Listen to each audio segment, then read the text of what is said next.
Hello दोस्तों, welcome to wisdom UP government exam channel. कैसे हो भाई आप सभी? उम्मीद करता हूँ बढ़िया होंगे, मस्त होंगे, जबरदस्त होंगे और आप लोगों की तैयारी बहुत ही शानदार तरीके से चल रही होगी। जैसे कि दोस्तों आप लोगों को पता है, हम आप अभी क्या पढ़ रहे हैं। UP triple S C exam, PET exam के सिलेबस के अकॉर्डिंग जो स्टैटिक जीके के टॉपिक है वो अपन डिस्कस कर रहे हैं। कल की क्लास में, परसों की क्लास में मैं संसद और राष्ट्रपति के बारे में आप लोगों को बता चुका हूं। जो स्टैटिक जीके का पोर्शन है वो मैं आप लोगों को कंप्लीट करवा चुका हूं। तो अपना संसद भी हो गया, अपना राष्ट्रपति भी हो गया। आज जो अपन पढ़ेंगे वो पढ़ेंगे दोस्तों कुछ इंपॉर्टेंट फैक्ट जो लोकसभा के बारे में क्या क्या स्टैटिक जीके के अकॉर्डिंग आपसे पूछे जा सकते हैं। बहुत इंपॉर्टेंट फैक्ट होने वाले हैं दोस्तों आज। और अगर आप लोगों को वाकई में अपनी ये क्लास, अपना ये पढ़ाने का तरीका आप लोगों को अच्छा लगे कि छोटे छोटे पार्ट में स्टैटिक जीके को कंप्लीट कर लो, तो दोस्तों आप लोग इस चैनल को सब्सक्राइब कर सकते हैं और अपने दोस्तों को भी इस क्लास के बारे में सजेस्ट कर सकते हैं कि सर छोटे छोटे पार्ट में स्टैटिक जीके का पोर्शन एग्जाम से पहले कैसे कंप्लीट करा जाता है। तो वो एक है, अपन यहाँ पर पढ़ रहे हैं। चलिएगा, बात करते हैं दोस्तों लोकसभा के बारे में। मैंने आपको पहले ही बता रखा है कि जब मैं बात करता हूँ लोकसभा की, जब मैं बात करता हूँ दोस्तों लोकसभा की, तो लोकसभा को क्या बोला जाता है? तो लोकसभा को बोला जाता है निम्न सदन। क्या बोला जाता है दोस्तों? लोकसभा कौन सा होता है? लोकसभा होता है निम्न सदन, ना कि उच्च सदन। पहला पॉइंट यहीं से क्लियर हो जाता है कि इसको निम्न सदन बोला जाता है। आप लोग अपने नोट्स में लिख लेना। दूसरी बात, सबसे पहले मैं बात करूं दोस्तों, निम्न सदन या इसको अस्थायी सदन भी बोला जाता है, क्योंकि राष्ट्रपति इसको क्या कर सकता है? कभी भी विघटित कर सकता है ना? तो इसको अस्थायी सदन भी बोलते हैं और इसको निम्न सदन भी बोलते हैं। दूसरी बात करते हैं कि पहली बार, है ना, स्टैटिक जीके के अकॉर्डिंग पढ़ेंगे अपन। तो भाई पहली जब लोकसभा का गठन हुआ था, ये कई बार एग्जाम में क्वेश्चन पूछा जाता है कि पहली लोकसभा का गठन, है ना, पहली लोकसभा का जो गठन होता है वो कब हुआ था, ये आप लोगों से पूछा जाता है। तो दोस्तों इसकी डेट आप लोग याद कर लीजिएगा, 17 अप्रैल 1952 को पहली लोकसभा का गठन कब होता है? तो 17 अप्रैल 1952 को इसका गठन होता है। ये आपसे एग्जाम में पूछा जा सकता है। दूसरा पॉइंट कौन सा दोस्तों, कि अगर पहला गठन हो गया तो भाई इसकी पहली बैठक कब हुई, ये भी एग्जाम में क्वेश्चन आपसे पूछा जा सकता है।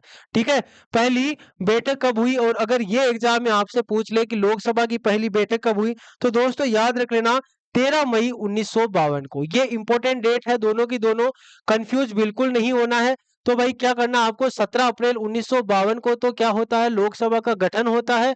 और 13 मई 1952 को क्या होती है? लोकसभा की पहली बैठक हो जाती है। यहां से अगर एग्जाम में क्वेश्चन पूछ ले तो आपका गलत नहीं होना चाहिए। ठीक है, अब बात करते हैं दोस्तों किसकी, अब बात करते हैं सदस्यता की, कि इसमें कितने सदस्य होते हैं अपने लोकसभा में। तो ये अगर आपसे एग्जाम में क्वेश्चन पूछ ले तो ये भी आप लोगों को याद रखना है कि सदस्य की बात करूं तो अधिकतम सदस्य जो है दोस्तों कितने हो सकते हैं लोकसभा में? तो अधिकतम सदस्य हो सकते हैं कितने? 550। इंपॉर्टेंट फैक्ट है, आप लोग इसको याद कर लीजिएगा, 550। जिसमें से 530 तो आते हैं राज्य से नियुक्त होके, और बाकी के कितने दोस्तों? 20 आते हैं दोस्तों किससे? 20 आते हैं केंद्र शासित प्रदेश से, यानी कि यूनियन टेरिटरीज से। ठीक है, ये फैक्ट आप लोग याद कर लीजिएगा कि सदस्यता में अधिकतम सदस्य 550 होते हैं, जिसमें से 530 सदस्य राज्य से और 20 केंद्र शासित प्रदेश से निर्वाचित होकर आते हैं लोकसभा में। ठीक है, ये आप लोग याद करना। दूसरी बात दोस्तों, चुनाव, है ना, कि इसमें चुनाव, जो लोकसभा का चुनाव होता है वो किस आधार पे होता है? तो ये होता है दोस्तों वयस्क मताधिकार के आधार पे। किस पे? वयस्क मताधिकार के आधार पे। वयस्क मताधिकार, और वयस्क मताधिकार का मतलब है कि जो वोट देने वाले हैं उनकी आयु कितनी होनी चाहिए? 18 वर्ष होनी चाहिए। क्या आयु होनी चाहिए उनकी? तो 18 वर्ष होनी चाहिए। ये आप लोगों को याद कर लेना है।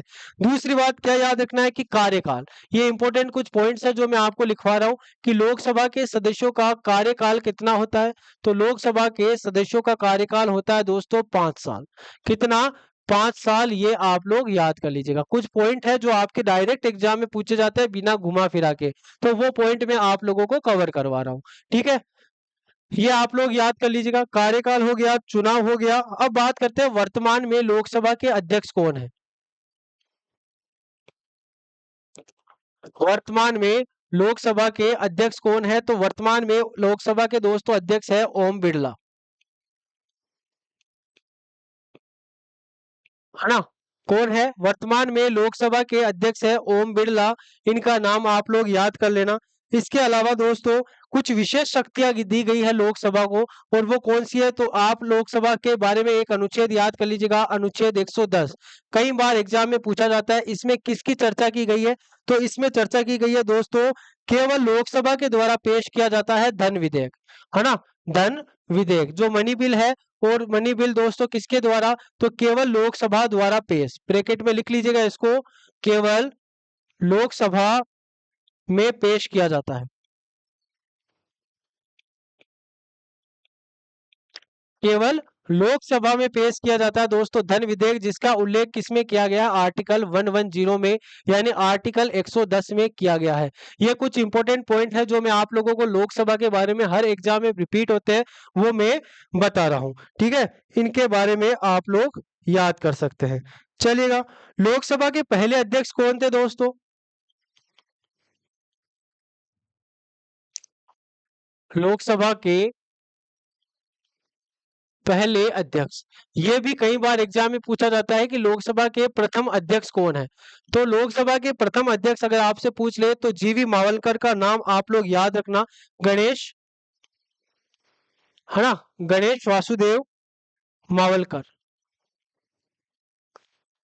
गणेश वासुदेव मावलकर का नाम आप लोग याद रखेंगे, है ना। ये आप लोग याद रखेंगे, लोकसभा के प्रथम अध्यक्ष के रूप के पूछा जाता है। और यही आपसे पूछ ले कि लोकसभा की प्रथम महिला अध्यक्ष कौन है ना। स्टैटिक जीके के अकॉर्डिंग लोकसभा बता रहा हूं भाई, अब सारे फैक्ट इंपोर्टेंट है, याद कर लेना। लोकसभा की प्रथम महिला अध्यक्ष, प्रथम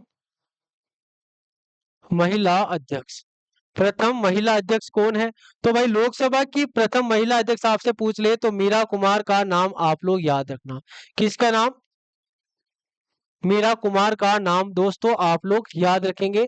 ये कुछ फैक्ट है लोकसभा के बारे में जो हर एग्जाम में आपसे रिपीट होते हैं, है ना।